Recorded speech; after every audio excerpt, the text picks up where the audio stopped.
राती के राजा जी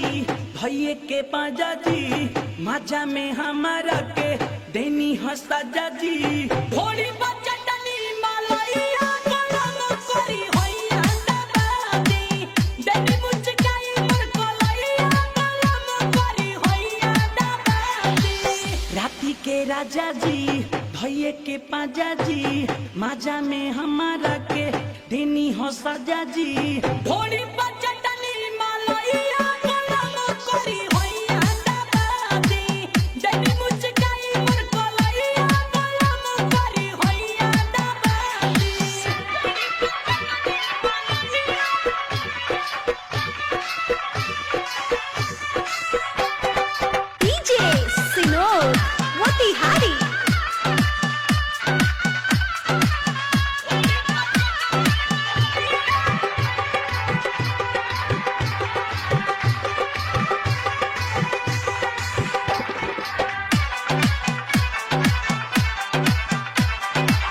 रहे पहिले का